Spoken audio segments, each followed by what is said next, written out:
यह एक ऐसी दुनिया है जहाँ पैसों की कोई वैल्यू नहीं, यहाँ टाइम ही सब कुछ है। यहाँ अगर आपको कोई चीज खरीदनी है तो आपको उस चीज के बदले अपनी जिंदगी का कुछ टाइम देना पड़ेगा, तब जाकर आप उस चीज को खरीद पाएंगे। लेकिन इस दुनिया में एक अच्छी जिंदगी गुजारने के लिए आपके पास टाइम का होना भी जरूरी है, क्योंकि यहाँ जब किसी इंसान की एज 25 साल तक पहुंच जाती है तो उस इंसान के हाथ पर 1 साल का टाइम स्टार्ट हो जाता है। जिस पल काउंटडाउन 0 हुआ उसी पल वह इंसान खत्म। अमीरों के पास इतना टाइम था कि वह 1000 साल की जिंदगी भी जी सकते थे। अमीरों ने खुद के लिए एक अलग दुनिया बना ली थी जहां वो लोग एक सुकून भरी जिंदगी गुजार रहे थे, लेकिन वहीं दूसरी तरफ गेटो सिटी में रहने वाले गरीब लोग दिन रात मेहनत करके खुद के लिए टाइम कमाते थे, नहीं तो उनकी जिंदगी खत्म हो जाएगी। इन्हीं गरीबों की बस्ती में विल नाम का एक लड़का रहता था जिसकी घड़ी में सिर्फ 23 घंटे ही बचे थे। विल अपनी मॉम के साथ रहता था। अब क्योंकि 25 साल के बाद उम्र रुक जाती है, इसीलिए उसकी माँ 50 साल की होकर भी बहुत जवान दिख रही थी। आज विल की माँ का 50वां जन्मदिन था। विल अपनी मॉम का बर्थडे सेलिब्रेट करने के लिए पिछली रात ओवर टाइम करके एक शैंपेन की बोतल लाया था। यह देखकर विल की मॉम बहुत खुश हो जाती है और वो विल से कहती है कि मैं अपने पोतों को देखना चाहती हूँ, तुम किसी लड़की को डेट क्यों नहीं करते? जिस पर विल जवाब देता है कि इन सब चीजों के लिए टाइम किसके पास है। विल की मॉम ने उससे कहा कि इलेक्ट्रिसिटी बिल और बैंक से लिया हुआ लोन कल की डेट तक मुझे क्लियर करना होगा, नहीं तो हमें फाइन पड़ सकता है। इसीलिए अब मैं जा रही हूँ और कल रात तक सभी बिल्स और बैंक के लोन्स जमा करवा कर वापस आऊंगी। उसने कहा कि मेरे पास सिर्फ 3 दिन का टाइम है। इलेक्ट्रिसिटी बिल और बैंक का लोन चुकाने में मेरे पास लगभग सारा टाइम खर्च हो जाएगा, इसीलिए कल शाम को तुम जरूर बस स्टॉप पर मेरा इंतजार करना, ताकि मेरा सारा टाइम खत्म होने से पहले मैं तुमसे कुछ टाइम ले सकूं। इस पर विल ने कहा ठीक है, मैं टाइम पर पहुंच जाऊंगा। जाने से पहले विल की माँ विल के हाथ को छूकर उसकी बॉडी में 30 मिनट ट्रांसफर करती है ताकि विल अच्छा नाश्ता खरीद कर खा सके। इसके बाद दोनों अपने अपने काम पर निकल गए। रास्ते में विल के पास एक छोटी बच्ची आती है। वो विल को एक कैप्सूल देकर विल से उसका थोड़ा सा टाइम मांगती है। विल मुस्कुराते हुए उस छोटी बच्ची को कैप्सूल में अपनी जिंदगी का 5 मिनट का टाइम दे देता है और वह चली जाती है। यहाँ हमें पता चलता है कि यह लोग अपने टाइम को एक कैप्सूल में स्टोर भी कर सकते हैं, जिससे यह लोग कभी भी यूज और ट्रांसफर कर सकते हैं। इसके बाद विल काम के लिए फैक्ट्री पहुंच जाता है। काम शुरू करने से पहले वह कॉफी लेने जाता है, लेकिन वहां वह देखता है कि हर एक चीज का दाम डबल हो गया है। जहां पहले कॉफी 2 मिनट की मिलती थी, अब उसका प्राइस डबल होकर 4 मिनट हो चुका है। यहाँ पर कभी भी किसी चीज का भी दाम बढ़ा दिया जाता है बिना किसी अनाउंसमेंट के। ये बात विल को बहुत बुरी लगती है। मजबूरी में विल ने भी कॉफी के लिए अपनी जिंदगी के 4 मिनट पे किए और काम पर लग गया। दिन भर के काम के बाद रात के वक्त विल अपने दोस्त के साथ एक बार में जाता है। विल का दोस्त एक नंबर का शराबी था। वह हर वक्त शराब के नशे में टली रहता। विल का दोस्त विल को इशारे में बताता है कि वह आदमी सबको फ्री में दारू पिला रहा है और उसके पास बहुत ज्यादा टाइम है। ये सुनकर विल ने जब उस आदमी की तरफ देखा तो उसे चारों तरफ से लड़कियों ने घेरा हुआ था। विल की जब उस आदमी की घड़ी पर नजर गई तो उस आदमी के पास 116 साल का टाइम था। ये देखकर विल समझ जाता है कि यह आदमी ग्रीनिच सिटी से है, क्योंकि गेटो सिटी में लोगों के पास ज्यादा से ज्यादा 2 दिन का टाइम होता है। विल उस आदमी के पास आया और उसे वार्न करने लगा कि यहाँ पर तुम्हें नहीं होना चाहिए था। यहाँ चोरों का खतरा है, ये लोग तुम्हें मारकर तुम्हारा टाइम चुरा लेंगे, इसलिए जल्दी से यहाँ से निकल जाओ। लेकिन वो आदमी विल की बातों को सीरियस नहीं लेता और उसे इग्नोर करके ड्रिंक करने लग जाता है। तभी उस बार में फोर्टिस नाम का एक गैंगस्टर अपने ग्रुप के साथ आया, जिसे देखकर सारे लोग बाहर निकल भागे। दरअसल यह शहर के सबसे बड़े गुंडे हैं जो लोगों से जबरदस्ती टाइम चुराते हैं। विल का दोस्त विल को पकड़कर ले जाने लगा, लेकिन विल ने जाने से इनकार कर दिया और वहां एक कोने में छिपकर सब कुछ देखने लगा। फोर्टिस उस अमीर आदमी से उसका सारा टाइम लूटने आया था। फोर्टिस उस अमीर आदमी को चैलेंज करता है कि चलो पंजा लड़ाते हैं और जो हारेगा वह अपना सारा टाइम जीतने वाले को दे देगा। ये टाइम फाइट आर्म रेसलिंग की तरह थी, जिसमें 2 लोगों को एक दूसरे की कलाई पकड़नी होती थी। जिस भी इंसान की कलाई नीचे होती थी उसका टाइम घटने लगता था और वो टाइम उस आदमी के हाथ में ट्रांसफर होने लगता था जिसकी कलाई ऊपर होती थी। इस तरह जीतने वाला इंसान सारा टाइम उस दूसरे आदमी से अपनी बॉडी में स्टोर करके उसे मार देता। फोर्टिस उस आदमी से कहता है, क्या तुम इसके लिए तैयार हो? इस पर उस अमीर आदमी ने कहा कि मैंने बहुत ज्यादा ड्रिंक की हुई है, इसलिए मुझे कुछ टाइम चाहिए, उसके बाद मैं तुम्हारे चैलेंज के लिए तैयार हूँ। फोर्टिस कहता है कि ठीक है, ये तुम्हारी आखिरी ख्वाहिश है, जाओ, मैं तुम्हें तैयार होने के लिए कुछ मिनट देता हूँ। फोर्टिस उसके साथ अपना एक आदमी भी भेज देता है ताकि यह भाग न सके। वो अमीर आदमी बाथरूम में आकर बहुत ज्यादा उल्टियां करने लग जाता है, क्योंकि उसे काफी चढ़ गई थी। इसलिए अगर वो इस हालत में फोर्टिस से पंजा लड़ता तो इस अमीर आदमी का हारना कंफर्म था। तभी विल वहां पर आ जाता है। वो फोर्टिस के आदमी को मारकर उस अमीर आदमी को अपने साथ उस जगह से बाहर निकाल लेता है और उसे फोर्टिस से बचाकर एक सेफ जगह पे ले आया। विल ने उस अमीर आदमी से कहा कि मैंने तुमसे कहा भी कि तुम्हारी जान को खतरा है, तुम जानबूझकर अपना टाइम क्यों बर्बाद कर रहे हो। वो आदमी विल को अपना नाम हेनरी बताता है और वो विल से पूछता है कि तुम्हारी उम्र कितनी है। विल ने बताया 28 साल। हेनरी ने कहा मेरी उम्र 105 साल है और अब मैं जिंदगी से थक चुका हूँ। मैंने अपनी लाइफ में हर एक चीज का मजा लिया है और अब मुझे इस जिंदगी की जरूरत नहीं है, मैं जीना नहीं चाहता। ये सुनकर विल ने हैरानी से पूछा आखिर तुम कहना क्या चाहते हो। इस पर हेनरी ने कहा लगता है तुम अब तक हकीकत से अनजान हो। क्या तुमने कभी सोचा है कि इस दुनिया में अलग अलग टाइम जोन्स क्यों बनाए गए हैं?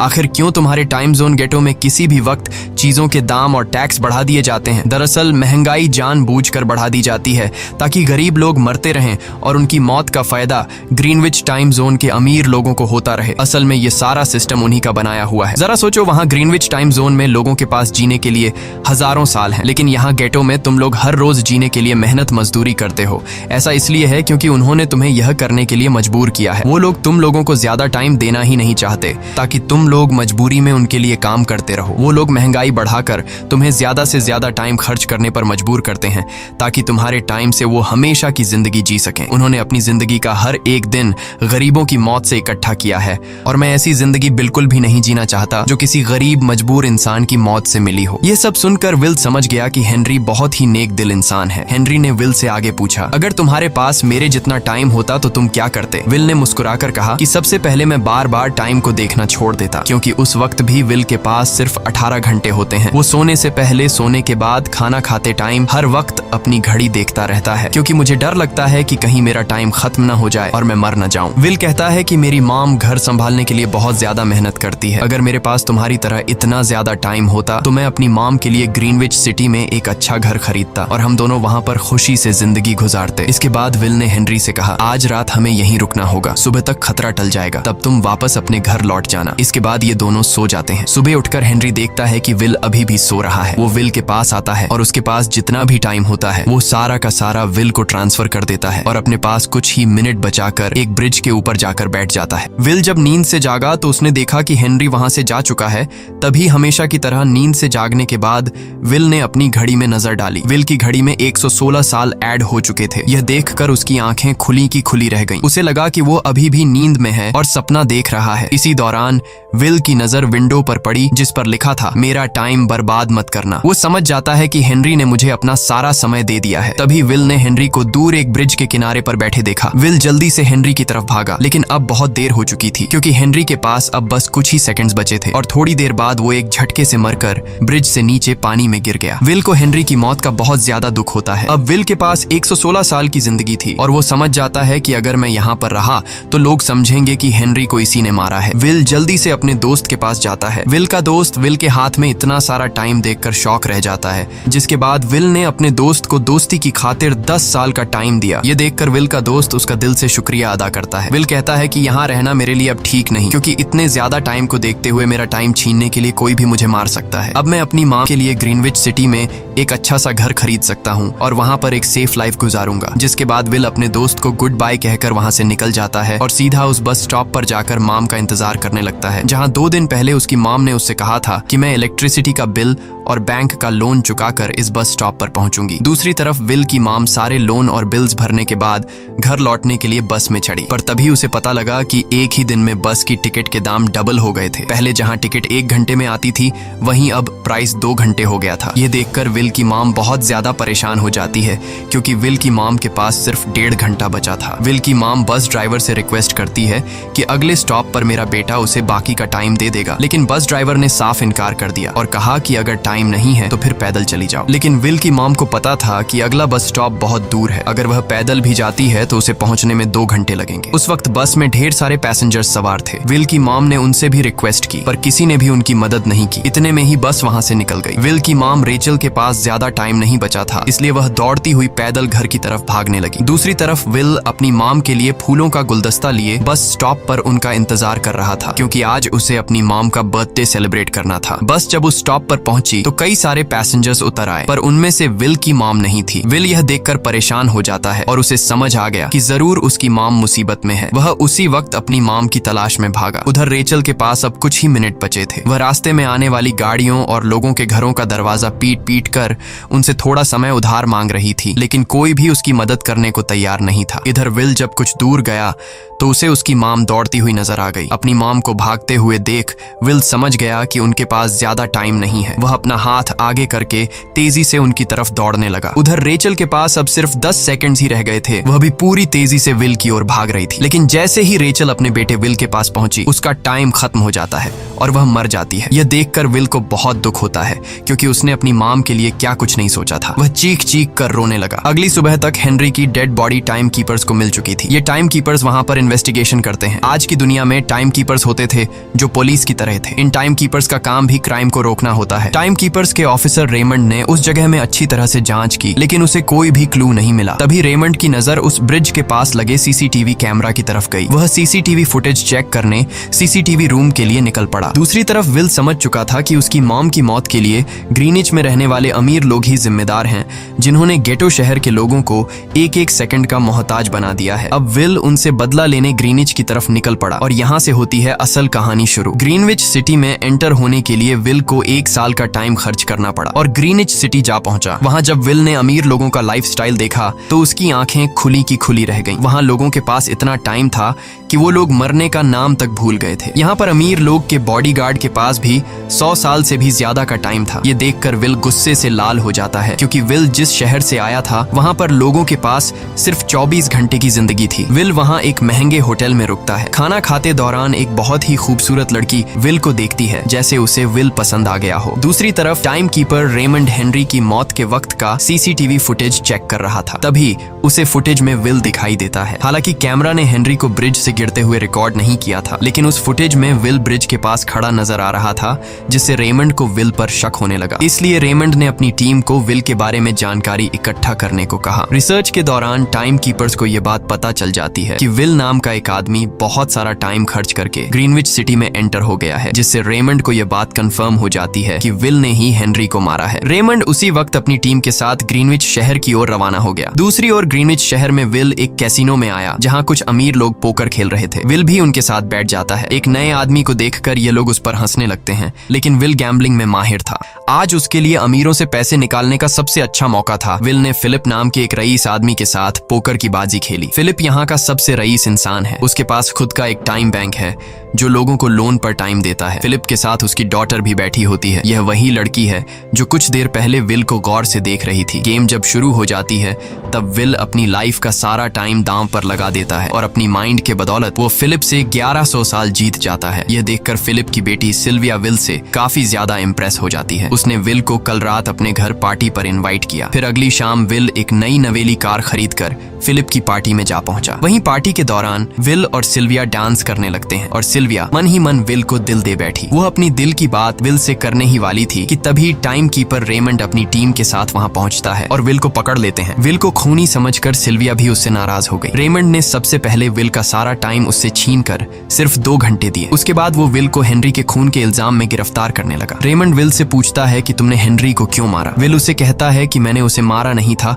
बल्कि वो खुद जीना नहीं चाहता था, इसलिए उसने मुझे 116 साल दिए और बाद में उसने खुद की जान ली। लेकिन रेमंड विल की बात पर यकीन नहीं करता। विल समझ जाता है कि रेमंड मुझे हेनरी के झूठे केस में फंसाकर उम्र भर कैद के लिए मुझे जेल में डाल देगा। इसलिए वह मौका देखते ही रेमंड के आदमियों को मारकर खुद को आजाद कर लेता है और उनकी बंदूक लेकर सिल्विया को बंदी बना लिया। सिल्विया को ढाल बनाकर विल उसे साथ लेकर भाग निकला और रेमंड और उसके आदमियों को चकमा देता हुआ वापस गेटो शहर आ पहुंचा। इस दौरान विल के पास टाइम काफी कम बचा था। उसने सिल्विया से कुछ टाइम उधार मांगा, लेकिन सिल्विया ने उसे 1 सेकंड भी देने से इनकार कर दिया, क्योंकि वह भी उसे हेनरी का खूनी समझ रही थी। इसलिए वो और तेजी से गेटो शहर की तरफ कार दौड़ाता है ताकि वहां पहुंचकर किसी से टाइम उधार ले सके। जल्दबाजी में उसका ध्यान आगे सड़क पर बिछी कंटीली तारों पर नहीं पड़ता, जिससे टकराते ही विल की कार ब्रिज से नीचे गिर जाती है। इस एक्सीडेंट में विल और सिल्विया बेहोश हो गए। असल में रास्ते में वह कांटे फोर्टिस और उसकी गैंग ने बिछाए थे। फोर्टिस ने देखा कि सिल्विया के पास 10 साल का टाइम था। वो सिल्विया का सारा टाइम चुरा कर वहाँ से निकल जाते हैं। इतने में ही विल और सिल्विया को होश आया। सिल्विया ने जब अपने हाथ की तरफ देखा तो वो परेशान हुई, क्योंकि उसके पास सिर्फ 30 मिनट ही बचे थे और विल के पास भी कुछ मिनट ही बचे थे। पर फिर भी उसने सिल्विया को अपने कुछ मिनट दिए, जिससे इन दोनों का टाइम बराबर हो गया। इसके बाद विल सिल्विया को लेकर जल्दी से अपने दोस्त के घर जाता है, जिसे उसने 10 साल दिए थे। जब उसके दोस्त की वाइफ ने दरवाजा खोला और उसने विल को देखा तो उसने विल से नाराजगी जताते हुए कहा, तुम्हारे दिए हुए 10 साल ने मेरे हस्बैंड की जान ले ली। उसने सारा टाइम शराब में उड़ा दिया, जिससे उसकी मौत हुई। ये सुनकर विल मायूस हो गया, लेकिन अब इन दोनों के पास भी ज्यादा टाइम नहीं था। अगर यह दोनों जल्दी से कुछ नहीं करते तो इनकी भी मौत पक्की थी। तभी विल ने सिल्विया के कानों में ईयरिंग देखी, जो हीरे की थी। उसे बेचकर विल और सिल्विया को 2 दिन का टाइम मिल गया। इसके बाद विल सिल्विया को लेकर फोन बूथ पर आया। उसने सिल्विया के पिता फिलिप को कॉल किया और बताया कि उसकी बेटी अब तक सही सलामत है। उस वक्त रेमंड भी फिलिप के पास ही मौजूद था और विल को भी पता था कि रेमंड भी वहाँ मौजूद है। विल ने सिल्विया को छोड़ने के बदले 10,000 साल का टाइम मांगा और वो 10,000 साल टाइम बैंक के जरिए गरीब लोगों में बांटने को कहा और कल सुबह तक का टाइम दिया। हालांकि फिलिप के लिए यह रकम कुछ भी नहीं थी, पर फिलिप किसी भी कीमत पर गरीबों को टाइम नहीं देना चाहता था। इधर विल सिल्विया को अपने घर ले आया, जहाँ पर दोनों सुबह होने का इंतजार कर रहे थे। इसी दौरान सिल्विया ने विल से पूछा कि उसकी फैमिली कहाँ है। इस पर विल ने बताया कि पिछली रात ही टाइम न होने की वजह से मेरी माँ की डेथ हुई। ये सुनकर सिल्विया को बहुत बुरा लगता है और उसे एहसास होता है कि यहाँ गरीब लोग हर पल मौत के डर में जीते हैं। उन्हें एक दिन का टाइम कमाने में कितनी मेहनत करनी पड़ती है। अगली सुबह बैंक खुलते ही विल और सिल्विया खिड़की से बैंक पर नजर रखने लगे, लेकिन बैंक ने गरीबों में टाइम नहीं बांटा। सिल्विया यह देखकर बहुत मायूस हो गई कि टाइम के आगे उसके पिता के लिए अपनी बेटी की भी कोई कीमत नहीं थी। अब सिल्विया को समझ आ गया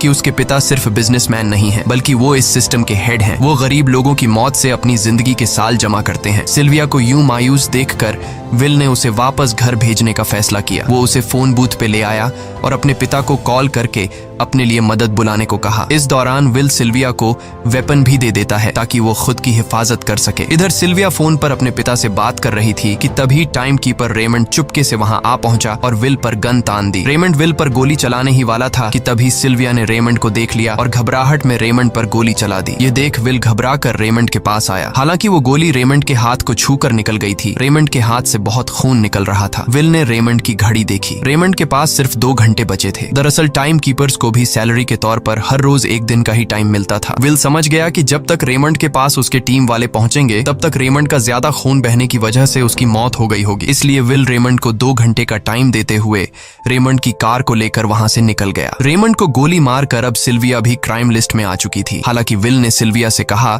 कि वो अभी इन सब से निकल सकती है, लेकिन ग्रीनिच में सिल्विया की जिंदगी पिंजरे में कैद पंछी की तरह थी। उसके पिता फिलिप ने उस पर बहुत सारी पाबंदियां लगा दी थीं, पर यहाँ आकर उसे आजादी का एहसास हो रहा था, क्योंकि यहाँ वो अपनी मर्जी की मालिक थी और सिल्विया समझ जाती है कि यहाँ पर लोगों के साथ गलत हो रहा है। अब वह भी गरीबों को उनका हक दिलाने में विल के साथ थी। विल और सिल्विया ने मिलकर अमीरों को लूटना शुरू कर दिया। सिल्विया, जो कि ग्रीनिच सिटी के चप्पे चप्पे से वाकिफ थी, इसलिए इन दोनों ने प्लान बनाया कि वो ग्रीनिच सिटी में बैंक से टाइम कैप्सूल चुराएंगे और उनको गरीबों में बांट देंगे। सिल्विया ने सबसे पहले अपने पिता फिलिप के कई सारे बैंक्स में डाका डाला, क्योंकि फिलिप ने गरीबों की मौत से वह सारा टाइम इकट्ठा किया था। इन दोनों ने तिजोरी से सभी टाइम कैप्सूल एक बैग में पैक करके वहां से निकल गए और उन्हें गरीबों में बांटने लगे। इतनी बड़ी चोरी करने के बाद अब सरकार भी इन दोनों से तंग आ चुका था। इसीलिए सरकार ने इन दोनों के सर पर 10 साल का टाइम इनाम रख दिया। ये खबर सुनते ही गैंगस्टर फोर्टिस अब इन दोनों को कुत्ते की तरह ढूंढने लगा। लेकिन विल और सिल्विया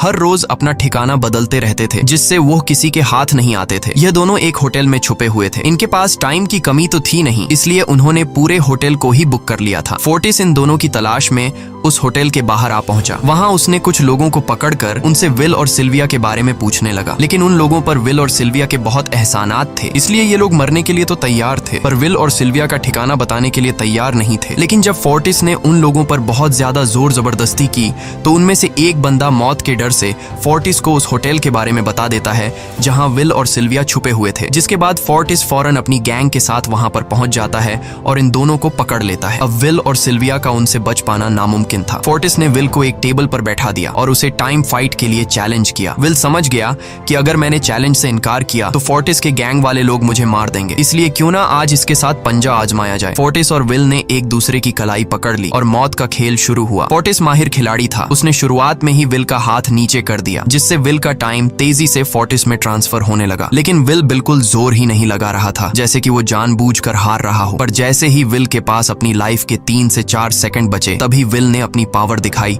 और एक झटके से फोर्टिस का हाथ नीचे कर दिया। फोर्टिस की आंखें खुली की खुली रह गईं। वो पूरा जोर लगाकर अपना हाथ ऊपर करने की कोशिश कर रहा था, लेकिन विल की ताकत के आगे वो ढीला पड़ चुका था। ये देख फोर्टिस के आदमियों का ध्यान फोर्टिस की घड़ी पर अटक गया। अब उनका बॉस मरने वाला था। इतने में ही मौका पाकर विल ने अपने जूते से गन निकाली और पलक झपकते ही फोर्टिस के सारे आदमियों को शूट कर दिया, क्योंकि अगर वो ऐसा नहीं करता तो वो लोग उसे मार देते। इसी के साथ फोर्टिस का टाइम 0 हो गया और वह भी मारा गया। विल और सिल्विया जल्दी से वहां से भाग निकले। इसी दौरान उन्होंने देखा कि अमीरों ने सारा खेल पलट दिया था। विल और सिल्विया ने गरीबों में जितना भी टाइम बांटा था उसकी वैल्यू अब कुछ भी नहीं रही थी, क्योंकि अमीरों ने महंगाई के दर को कई गुना बढ़ा दिया था। यह देख विल हारा हुआ महसूस करने लगा और उसे लगा कि मैं कभी भी इन गरीबों को उनका हक नहीं दिला सकूंगा। उसने सिल्विया से कहा कि अब सब खत्म हो चुका है, अगर वो लोगों में 1000 साल भी बांट दें तो अमीर लोग महंगाई को और ज्यादा बढ़ा देंगे, जिससे लोगों की हालत कभी नहीं सुधर पाएगी। सिल्विया ने कहा कि कोई तो रास्ता होगा। इस पर विल ने कहा कि हमें लाखों साल चुराकर इन लोगों को देने होंगे, तब जाकर हम लोग महंगाई को कंट्रोल कर सकते हैं। हालांकि यह इतना आसान नहीं था, पर सिल्विया ने इसके लिए एक प्लान सोच रखा था। अगली ही सुबह जब फिलिप अपने बॉडीगार्ड्स के साथ ऑफिस पहुंचा, तभी सिल्विया वहां आई और उसने अपने पिता से कहा कि वो सरेंडर करना चाहती है। तब सारे गार्ड्स ने सिल्विया पर गन तान दी, लेकिन तभी वहां पीछे से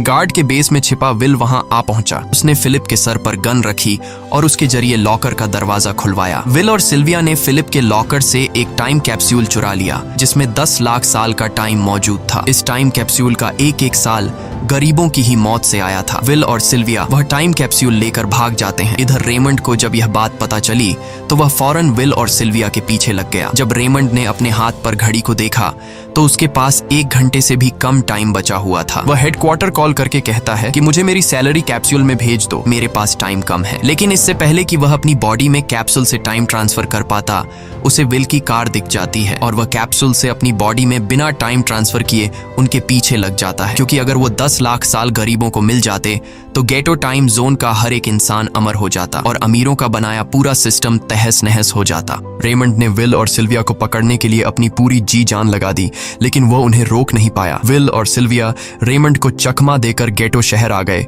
और वह टाइम कैप्सूल एक बच्ची के हाथों में सौंप दिया। उन्हें पता था कि रेमंड सीधा हमारे पीछे गीटो शहर पहुंचेगा, इसलिए उन्होंने इस जगह को छोड़कर एक सुनसान जगह पर चले गए। उधर उन्होंने गीटो शहर के लोगों में लाखों साल बांटकर उन्हें अमर कर दिया था, लेकिन खुद इन दोनों के पास बहुत ही कम टाइम बच जाता है। बदकिस्मती से उसी पल रेमंड ने उन्हें पकड़ लिया। रेमंड ने विल को धमकी देते हुए कहा, अगर तुम्हें अपनी जान प्यारी है तो चुराया हुआ सारा टाइम वापस कर दो। तब विल ने उसे अपनी घड़ी का समय दिखाया। विल और सिल्विया के पास कुछ ही मिनट बचे थे। विल ने रेमंड से कहा, कहीं तुम भूल तो नहीं गए? याद है जब तुम मरने वाले थे तो मैंने तुम्हें कुछ टाइम उधार दिया था, टाइम तो तुम्हें मुझे वापस करना चाहिए। यह सुनकर रेमंड को याद आया कि विल और सिल्विया को पकड़ने की जल्दी में उसने अपने टाइम पर ध्यान ही नहीं दिया। जब उसने अपनी घड़ी पर नजर डाली तो उसके पास सिर्फ 5 सेकंड ही बचे थे, जो देखते ही देखते 0 हो गए और रेमंड मारा गया। विल और सिल्विया रेमंड से तो बच गए थे, पर इन दोनों के पास भी अब सिर्फ एक मिनट ही बचा था। ऊपर से उस सुनसान इलाके में उनकी मदद करने वाला भी अब कोई नहीं था। उन्हें अपनी मौत साफ नजर आ रही थी। इन दोनों ने मायूस होकर एक दूसरे को गले लगाया और तभी विल को रेमंड की कार नजर आई। विल फौरन कार की तरफ भागा और वहां पहुंचकर उसने रेमंड की सैलरी का टाइम अपनी घड़ी में ट्रांसफर कर दिया। इसके बाद वह सिल्विया को भी टाइम देने उसकी ओर भागने लगा। सिल्विया भी तेजी से विल की ओर दौड़ रही थी। सिल्विया के पास कुछ ही सेकंड्स बचे हुए थे। यह बिल्कुल उसी तरह का पल था जिस तरह से विल ने अपनी मॉम को खोया था। विल ने अपनी मॉम को तो खो दिया था, पर सिल्विया को नहीं खोना चाहता था। विल सिल्विया के बिल्कुल करीब ही था, पर तभी सिल्विया विल की बाहों में गिर पड़ी। लकीली विल ने सही वक्त पर सिल्विया का हाथ थाम लिया था, जिससे उसकी जान बच गई। विल और सिल्विया की बदौलत अब डेटन शहर के सारे लोग अमर हो चुके थे। अब उन्हें 1-1 घंटे कमाने के लिए फैक्ट्रीज में काम करने की जरूरत नहीं थी। वह सभी अपने सपनों को पूरा करने ग्रीनिच शहर की ओर निकल पड़े, जिससे अमीरों का बनाया सारा सिस्टम फेल हो गया। वहीं इसी के साथ यह कहानी खत्म हो जाती है। अगर आपको वीडियो अच्छी लगी हो तो हमारे चैनल को सब्सक्राइब और वीडियो को लाइक जरूर कीजिएगा।